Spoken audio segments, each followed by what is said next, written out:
In this video, we'll be going over the top watch rules you guys need to be implementing when you're trying to look good wearing that nice watch. The first point you guys need to be doing is wearing your watch on your non-dominant hand. So for me, I'm right-handed, so my watch always goes on my left hand.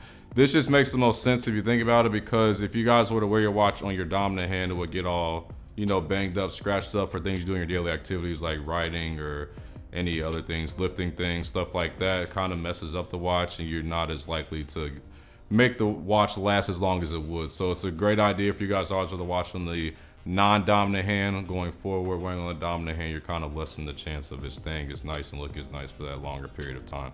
So make sure you guys are always wearing the watch on your non-dominant hand. The next point is always get your watch fitted for your wrist. So the biggest mistake I see guys make is they get a nice watch, but it's still big and it's still bulky and it's still sliding up and down from the wrist.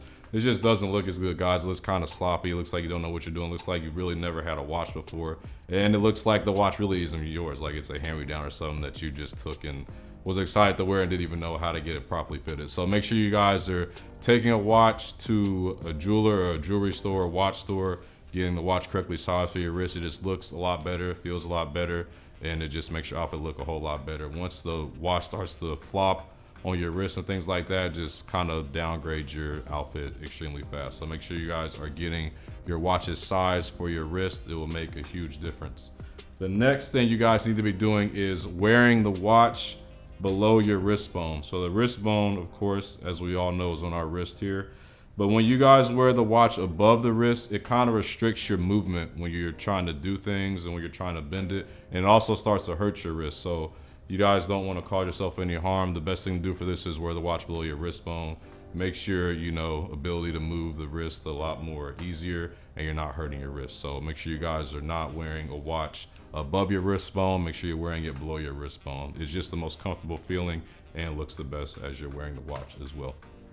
The next point is get the correct size for your wrist. So a lot of you guys may not know what size you even are for a watch, which is a bad thing because your proportions are going to be off. So me, I have a smaller wrist, so usually I go for a very small watch. This just complements my proportions a lot better, complements my wrist a lot better. If I was maybe a larger guy, it would make more sense for me. I get away with bigger watches, but I'm not, so I don't have that luxury. So usually you have to know what proportions, what sizes go well for your body, your wrist size. So if you guys are smaller guys on a smaller frame or have a smaller wrist, then usually you want to go for a smaller watch. If you're a bigger guy, you usually can get away with a bigger watch will more so complement your wrist shape. So make sure you guys are keeping this in mind. Do not mix the two because it's very distracting and the whole look just instantly downgrades your outfit and your look is just completely off. So make sure you guys are getting the correct watch size for your wrist.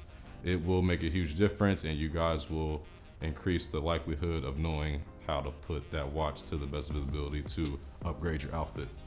The next point is match the occasion. So a lot of people, they start to wear watches and they start to get different watches and they start to wear watches for the wrong occasions. For example, some people I've seen wear like an Apple Watch, with like a suit and tie, and this just doesn't go together. It's not meant to be worn in this type of scenario. So if you guys have a dress watch, make sure you guys are wearing it for a dressier occasion. If you guys have a sports watch, make sure you guys are wearing it for a sportier occasion. Everyday watch, make sure you're wearing that for your more everyday daily activities. So make sure you guys are implementing this as well. This is another huge mistake guys mess up and extremely fast downgrades an outfit because once you start to mix that incorrect watch with that scenario that doesn't match it, it just kind of brings down the outfit. It's very distracting as well. So make sure you guys are not making any of these mistakes. Make sure you guys are implementing these tips and you will be looking good as you wear that nice watch. That's all for me today, guys. See you guys next time. Thanks. Peace.